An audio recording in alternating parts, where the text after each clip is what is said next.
Hello, and welcome to the beginner's guide for survivability in high-end content in Destiny 2. I'm going to be showing you a couple of things to help you stay alive in something like a Grandmaster Nightfall, which we're in one right now. And I've thought a lot about what am I doing that kind of keeps me alive in Grandmasters and other high-end content, and I've distilled the things that I'm doing into four principles, I guess. There may be more there. I don't know. Just what I came up with. So try those out, and if you have any other things to add to, please let me know. So let's start with the easy one, and that is builds. If we take a look at my character right now, you can see that, well, I mean, first of all, you're choosing subclass and exotic if you're going into high-end activity. In this case, I'm running Bubble and the Crest of Alpha Lupi, but that's by no means my go-to for Grandmasters. I'm just choosing this to exemplify something that kind of fits together in a way that helps you stay alive by giving you some health back when you're popping your barricade, and of course Bubble, which is also a kind of get out of jail free card if you are in a pinch. The second thing that is very important is recovery. You should be running as high recovery as possible. I'm running 100, but if you can't, if you don't have like the necessary equipment for it, you can run 90, but really you shouldn't be running anything lower than 90. Try to get this up as much as possible. As a Titan, I also place some value to resilience, not necessarily for the shield capacity increase, because that's very minimal. It won't help you in Grandmasters at all. Anything that one-shot you will one-shot you regardless of how much resilience you have, but more for the class ability cooldown reduction.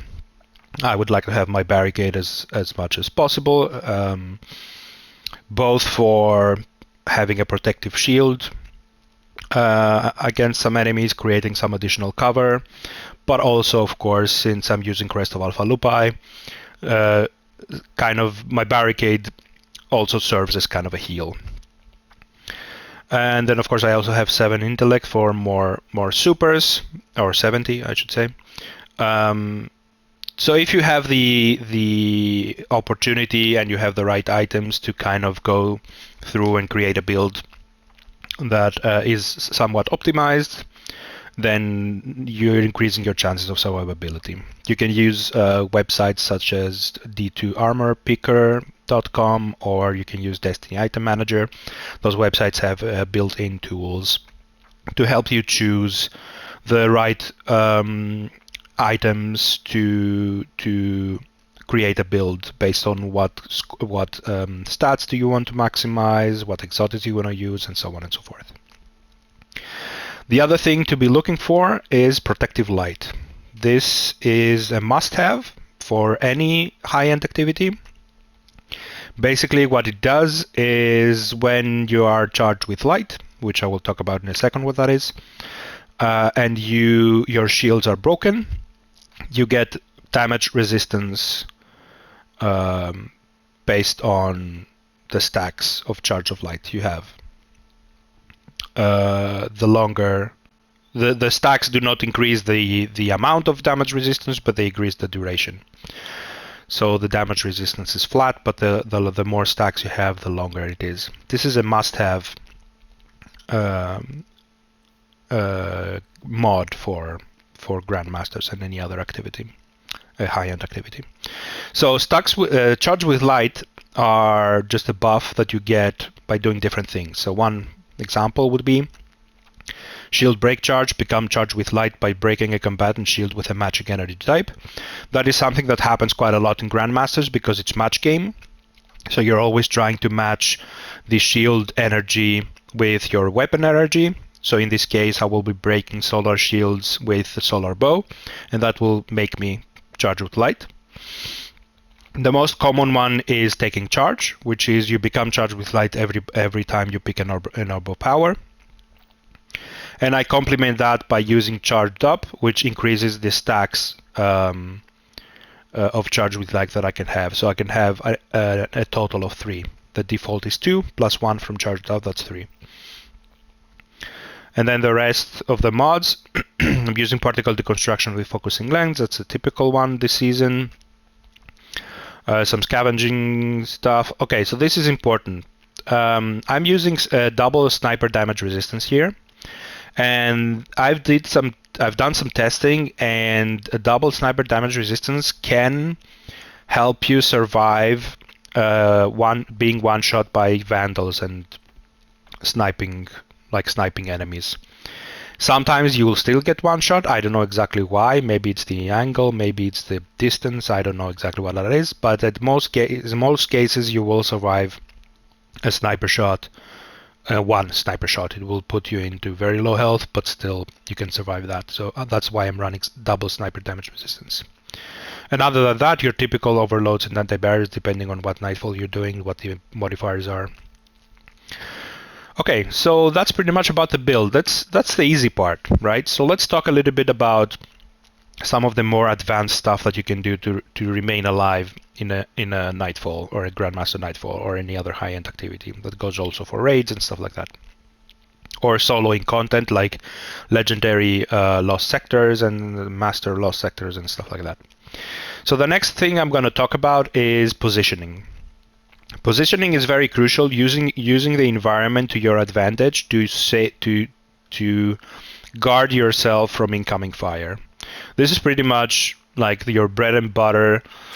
Trying to use cover as much as possible. If you can see, I'm using this rock right here as cover from the enemies. I'm peeking in and out just to.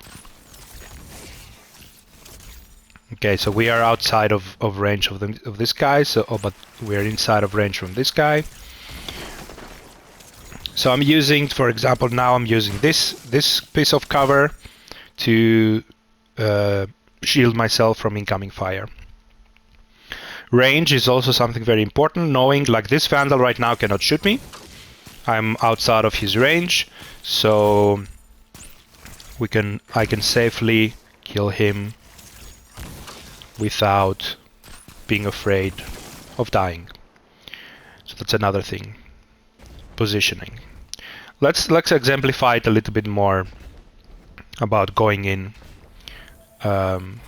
further into the strike, into the grandmaster.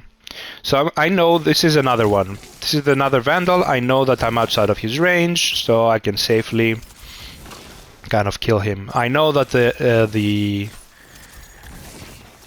the pike is gonna come. Well, actually, he's gonna go as well because he's afraid, apparently. But yeah, I'm trying to. I know he's gonna rush forward now, so I'm gonna backpedal a little bit. I'm still outside of his range, so I can safely shoot him without risking my life. He will be charging forward soon if I come up. Or not. There he is. There he is. I jumped immediately to the left. And there he goes. I jumped immediately to the left so I can use this piece of metal as a cover, and then I could peek shoot him. So that now that I know there is a vandal on the right, and I can use this piece of cover here to peek shoot him. See, now I got shot once. This is what this double sniper damage resistance does. Is I didn't die from the one sniper shot. So that's that. But I also use this piece of cover here to guard myself from the incoming shots.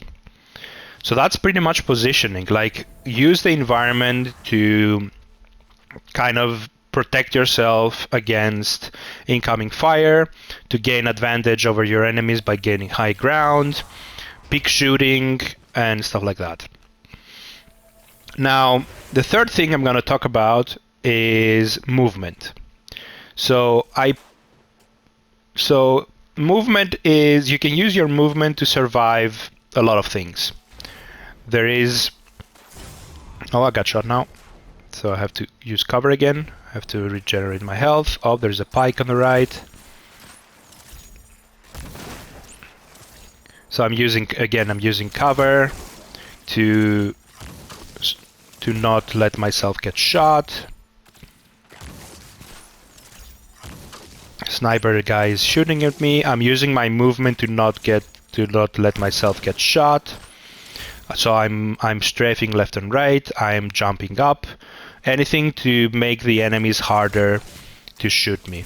Snipers are a little bit different because their shots are quite fast, and as you can see, they're coming pretty fast, and maybe you won't be able to dodge them all the time. Like now, for example, now I need to go into cover again, pop my barricade to gain some health back, and I can... oh, sniper is shooting at me, so I immediately change.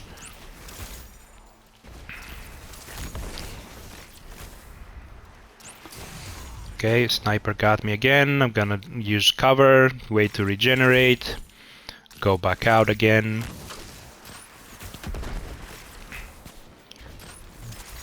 I'm jumping and shooting so that I make myself harder to hit. I mean, I'm not playing like this all the time. Like I play a little bit differently, like not but I'm doing this for illustration purposes. I'm just doing this to show you like what you can do to avoid fire. Like as you can see, the pike is shooting at me. I'm getting shot a couple of times, but most of the fire is not hitting me. So that's using your movement. Okay, so the pike is down. So that's pretty much movement. Like you can use, so I can let me see if I can. So there is a vandal up here. Oh, okay, he's dead. Oh.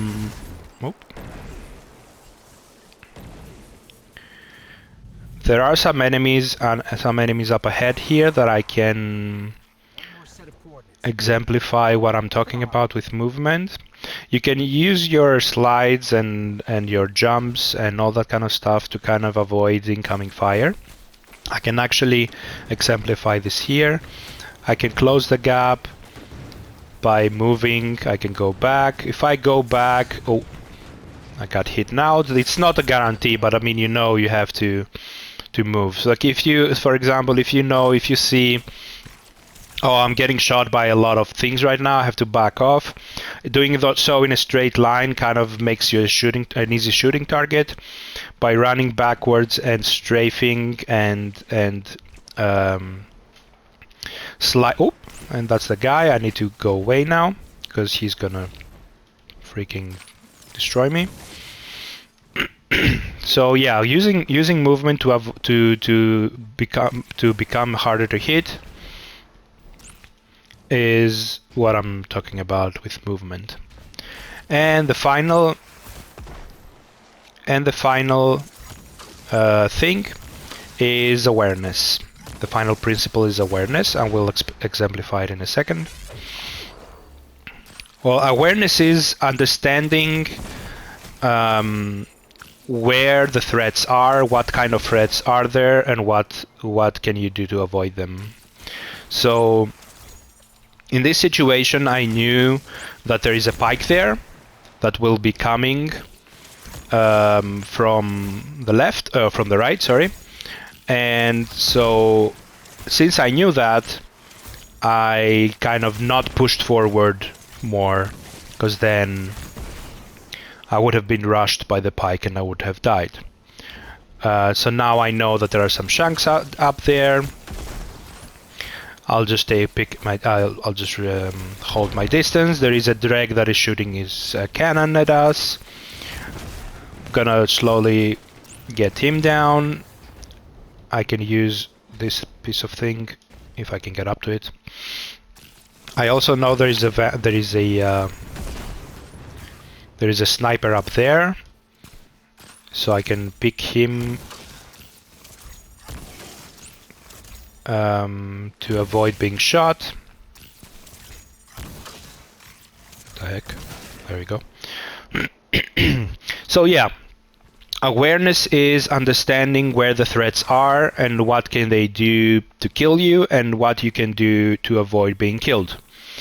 Awareness comes with experience, meaning, well, I've done this strike many times, so I know where all the enemies are, I know what threats they are in terms of, okay, what enemies are there, what are they doing, what are they shooting, where are they going, and all that kind of stuff. So I can protect myself based on knowledge about enemy positioning, enemy weapons, and stuff like that. So here's the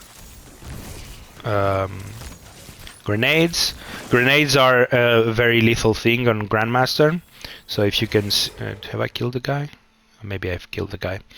Awareness also tells you, okay, you know you have like some dregs up ahead and they are throwing the lightning nades, so learn to hear for them. There is an audio cue.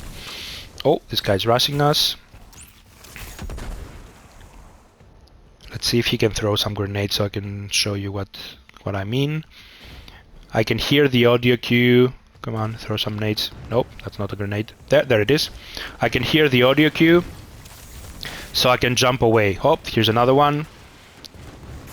And I see it coming, and then I'm avoiding it, right? So he'll throw another one now because I'm out of cover. There it is.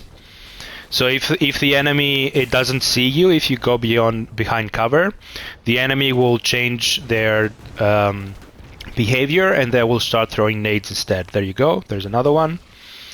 Knowing this kind of stuff kind of increases your survivability because you know what's going on, and you are anticipating when it's going to happen, and you can do things to remain alive. So let's recap. We have number one. We have builds. We have your stats, recovery. We have your sniper damage resistance or any other resistance kind of mod.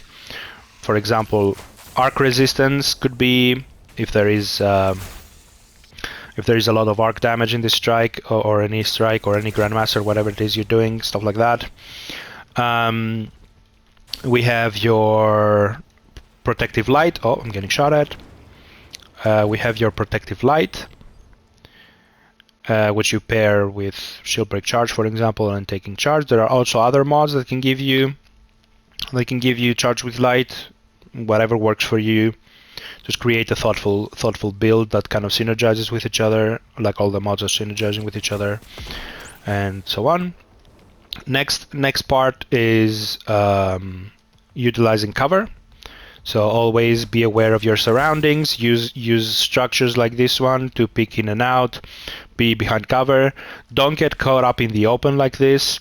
Just make sure you are always near cover so that if you get shot, you can quickly run into safety. Utilize your movement, your slides, your jumps, and so on and so forth, so that you can avoid being shot, or to make it harder, I guess, to be shot at. I know that there will be marauders like running at me right now, so I'm gonna put my grenade down and I'm gonna shoot them, and I'm gonna backpedal while I do it so that I'm safe out of range. Here's another one. And then the other one is awareness. What I just said about, okay, I know, oh, this guy just literally...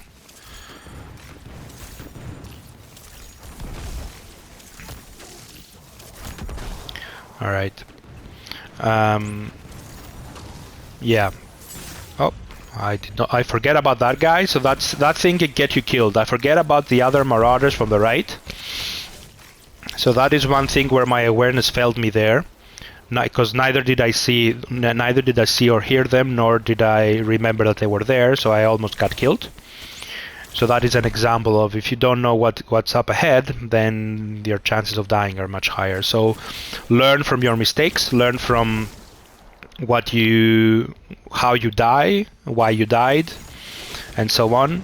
And yeah, I hope this video has been helpful to you. And yeah, if you have any questions, just let me know. And yeah, I'll be doing some more if you're interested on other topics or on this topic or whatever. All right, have a good one, and see you in the next one maybe. Bye.